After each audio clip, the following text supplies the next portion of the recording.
Wewe niambie, Noble Minds event ngapi zimefanyika nchi hii toka wewe umeanza kuwa na akili timamu?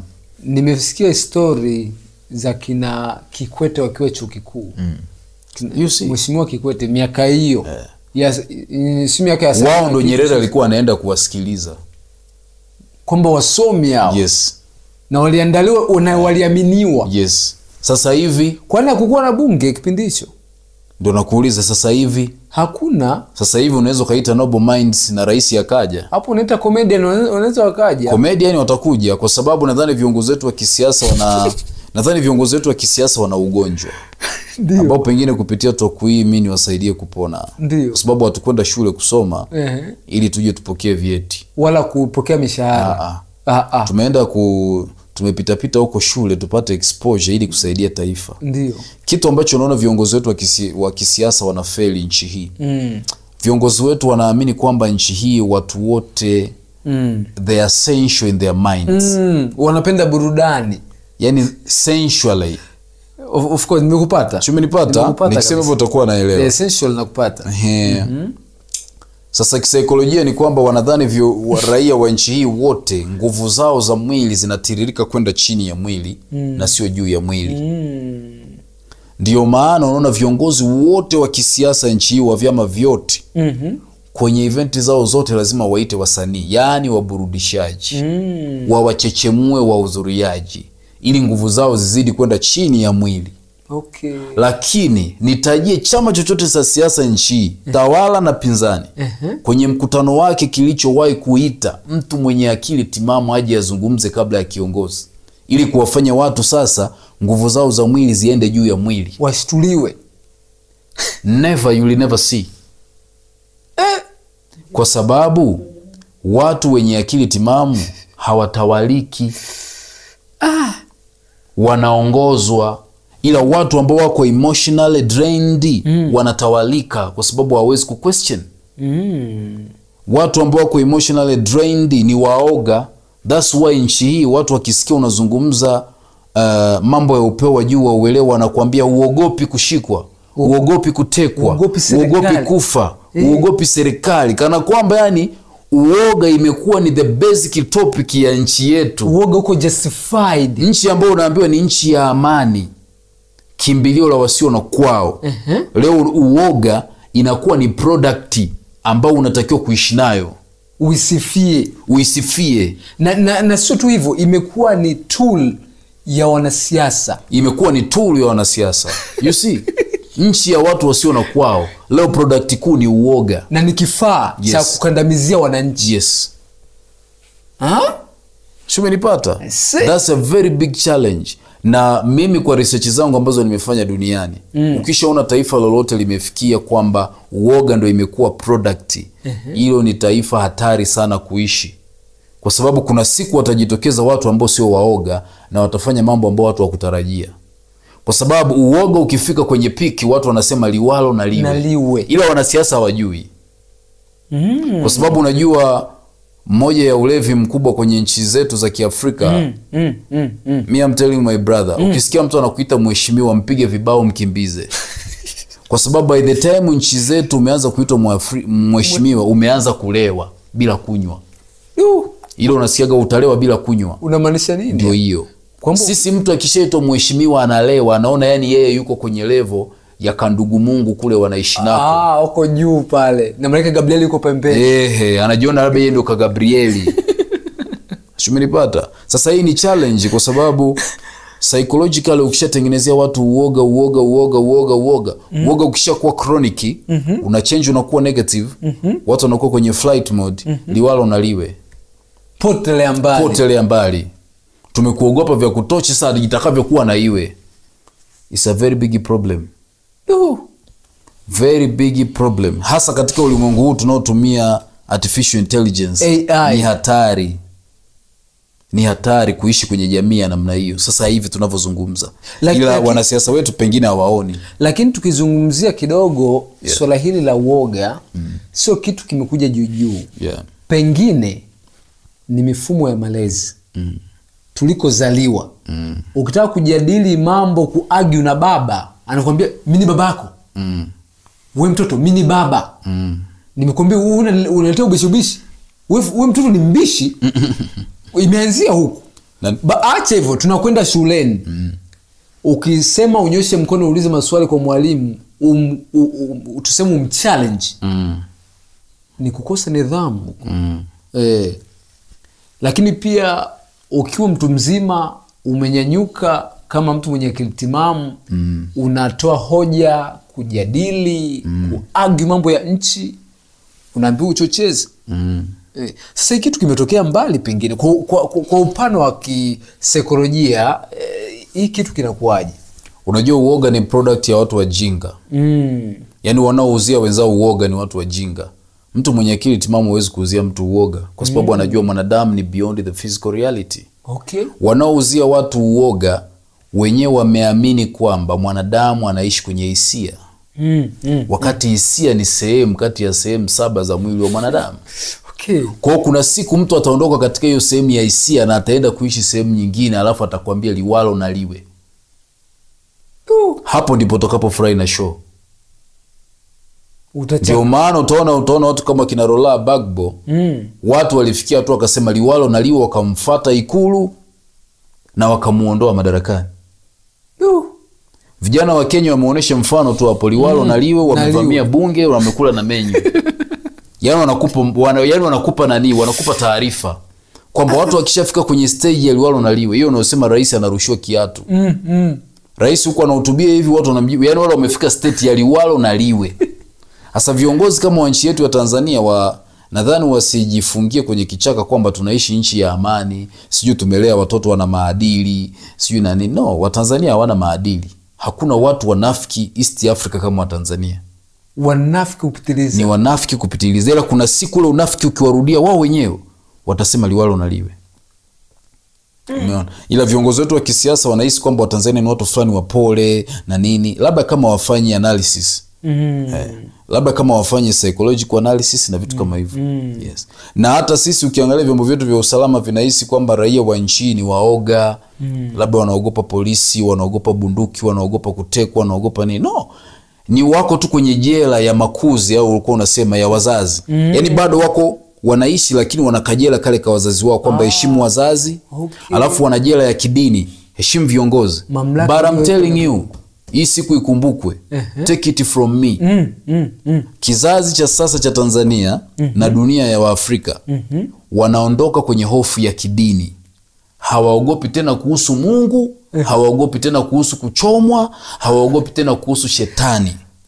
Wote wale hawapo kwenye akili zao. Na wakishafika hiyo state ya waogopi Mungu, hawaogopi shetani, hawaogopi kuchomwa, hawaogopi kitu kinaitwa viongozi wanawekwa na Mungu. Ile propaganda itakuwa hiyo propaganda itaondoka. Tiini mamlaka itaondoka vichwani mwao. Mungu akishaondoka kwenye vichwa vyao. Okay. Mungu wa wazungu. Na hapo watakupa ulichowapa. Kwa kuna reflection. Sasa nadhani wanasiasa wetu hawaoni mbele. Na Watanzania tulikuwa tunasema long time. Lakini kurudishe, hii kutokuwa ogopa Mungu, they are right or not? Wako sawa wako sawa. Yaani wanatakiwa waelewe kabisa Mungu hayupo, shetani. Mimi nikisemaga wanasema wewe ni mpinga Kristo. No, these are tools. Huu ni uoga mmeuziwa. Tumetengenezewa na wakoloni bwana. My brother and sisters. Mungu na shetani ni psychological product. Umeuziwa. Ya kucontrol watu. Ya kucontrol wewe. By the time umekuwa conscious tu kujua kwamba Mungu hayupo, shetani hayupo, wewe ndio upo. Sasa unatakiwa uishi kwa akili zako kujipambanua na wanadamu wengine. Na kifo sio nini? Na kifo is not reality. Na sio limit ya maisha. Sio limit. Kwa hiyo wakati unaogopa eti nikisema nitauliwa, hata usiposema utakufa. That's a law. Tunapishana muda tu. The law of space. Hata anayekuua atakufa tena kifo kibaya kuliko alichokuua wewe. Umenipata? Umenipata? Yeah. That's how it is. Kwa hiyo ni kwa sababu watu hawana uelewa wa ulimwengu, wanaishi kwenye boundaries. Anadhani kwa sababu mimi nikipewa mamlaka, nikipewa na bunduki basi mimi ndio naishi. Kwani Anyway, hiyo nisiseme sana. Hiyo itakuwa mbaya kwa ndugu na jamaa. Hiyo tuache kwanza. Lakini that's the reality. Tunakoelekea. Tanzania unaona ni nchi ya amani sio na nini. Watu wakiondolewa ile hofu. Ndio maana nawaambia Watanzania wawekeze kupona maradhi yao ya makuzi, waliokuzwa, waliofugwa na wazazi wao. Ule ugonjwa ambao watu wanasema mheshimu baba, mheshimu mama. Kwa nini ni kuheshimu? Yaani baba yangu na mama yangu waniambia ni waheshimu. Lazima waje na pepa wa present kwamba why ni waheshimu. Okay. Kwa nini ni waheshimu? Ukisema umenizaa, si kweli kwamba umenizaa. Ila si kweli kwamba umenizaa. Ila wewe umetumika kama tool ya kuendeleza uhai wa ulimwengu. Muendelezo wa ulimwengu. Wewe hujanizaa. Kumbe hamna mmiliki. Wewe hujanizaa. Hakuna mmiliki. Wewe ni tool tu, umetumika kama ambavyo mimi nitatumika kuleta watoto wengine duniani. Kwa unaponiambia mimi ni mzazi wako unatakiwa uniheshimu, kwanza lazima ni question, njoo na paper upresent. Why ni kuheshimu? Unaponiambia ni muheshimu kiongozi, amewekwa na Mungu. Amewekwa na Mungu. Lazima uje na paper upresent. Kwamba huyo Mungu heshima udefine heshima ni nini? Umenipata? Ndio. Alafu kwa nini ni kuheshimu? Kwa nini tusiheshimiane? Alafu huyo Mungu aliyemweka huyo Mungu ni nani? Ni nani? Lazima uje na paper present. Tuje na paper hapa tu present. Nikitaka kuambia watoto mniheshimu mimi ni baba yenu, lazima nije na paper niwaambie kwa nini mniheshimu. Mimi mniheshimu kwa sababu hii na hii. Kwa sababu hii na hii na hii. Watoto nao watasema na basi na sisi tuheshimu kwa sababu hizi kwa tunaheshimiana. Okay. Kwa sababu unaongea hivyo hata wewe una watoto. Yes. Sio kwamba huna watoto. Sio, unanielewa vizuri? Kwa lazima ni present kwa watoto. Kwa watoto. Bwana mimi nataka mniheshimu. Jamani watoto wangu mniheshimu. Kwa sababu ya hiki na hiki na hiki. Ila hata mimi nitawaheshimu. Yes. Kwa babangu naye akija, mwanangu niheshimu. Na okay mzee, hamna shida. Present paper yako. Hebu nione heshima zako ambazo unataka niziheshimu ni zipi? Alafu na mimi nikupe heshima zangu unazotaka niheshimie. Kwa tunaheshimiana at the end. Sasa utasikia sisi wanasiasa wetu wanasema heshimuni viongozi. Hatuheshimu viongozi, tunaheshimiana. Viongozi watupe heshima zao tuzione. Hivi ndio mnapotakiwa kuheshimiwa sawa. Na sisi tutoe heshima zetu. Mheshimiwa kiongozi, sisi hivi ndio tunataka utuheshimu. At the end tunaheshimiana. Okay. Umenipata? Kufikia hapo maana yake ni kwamba tutakuwa tunatengeneza hiyo sasa unaita uraisi. Kama yani utakatifu tunaweza tukasema kwa lugha za watumwa wa kidini. Utakatifu. Sasa na haya mambo ya kuogopana ndiyo ametengeneza ile story ya ndugu yetu ile sisi tunayemwabudu Bwana Shetani. Kivipi hapo? Bwana Shetani naye kule mbinguni si walishindana hivyo. Argument. Jamaa alikuwa na argue. Anasema haiwezekani huyu Yesu bana, mimi ni muabudu. Bwana Mungu mimi naimba sauti 12. Huyu dogo vipi? Mbona nishti? Mbona vipi? Dogo ana mlupo. Kwani mimi nipige magoti kwani? Kwenye maka kaita argument. Akaita argue. Kumbe argument hizi ni kosa. Sijui umenipata. Tokea kule juu kwa baba. Ni kosa kufanya argument. Sijui umenipata. Lakini mzee baba kula angeargue na Lucifer. Bana unataka nini? Bwana mzee baba mimi nataka hivi na hivi. Lakini hataki. Sasa mzee baba yule jamaa kule mbinguni. Yule jamaa unajua uchao ulianzia mbinguni. Okay. Mimi hata nikiuona hapa kwetu sishangai. Ilikuwaje basi? Si ndio ile Gabriel akaingia kati kumtoa. Akaenda kuchongea. Akaenda kuchongea wakampiga jamaa na akaruka akashuka na selusi moja. Naye akawakonvince. Kwamba bana tumehama Telema tuko cha umma tunakonvince. Tuko chama chetu G55. Sio beripata. Majamaa akashuka akaenda zao kuzimu. Yule mbaya. Ila Sagodi bado akawa anawasiliana na Masela. Kama mnamcheki Jobu. Alikuwa anawasiliana na Msela mkubwa. Mnamcheki Jobu. Na mpaka alikuwa anamtembelea. Wanatembeleana. Bwana jamaa amepita karibu na Sagodi pale. Unamuona mshikaji. Mnamcheki Jobu down. Anamuona. Mzee majifu. Shumenipata. Kwa lizinguana lakini bado wakawa wanajadili. Hasa ile majadiliano kwa nini wasingeyafanya mambo yakawa clear. Sasa kulikuwa na chawa. Ndio aliharibu. Sasa hapo utaona hii presidential tunazungumzia nani anaharibu chawa. Machawa. Gabriel huyu ndo machawa. Bwana mfukuze huyu. Anaondoka na selusi 2 sasa hivi ashachukua moja. Na ameshawashawishi. Sasa hapo ndo utagundua kwamba tukirudi kwenye perspective yetu ya urais wa nchi, utagundua watu wanaotuharibia image ya rais sio wananchi. ni machawa. Ndio wanaharibu image Wanaotaka kubenefit wao watoto wa pekee, wa mama, wa baba pale juu. Wale ndio wanaharibu image, sio wananchi. Sio wananchi. Wananchi wanataka viongozi wao wa define heshima zao, na wananchi wa define heshima zao, tuheshimiane. That's what we want. Okay, ndio maana yake. Lakini sasa machawa wale wasiojua maana ya presidential ni ipi.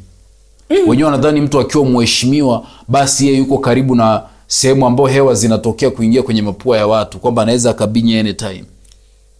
Machawa. Kwa watu wanaoshiriki kumchafua rais sio wananchi, wala sio yeye, mimi nahisi ni machawa wale.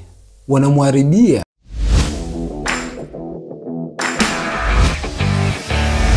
Wacho knows.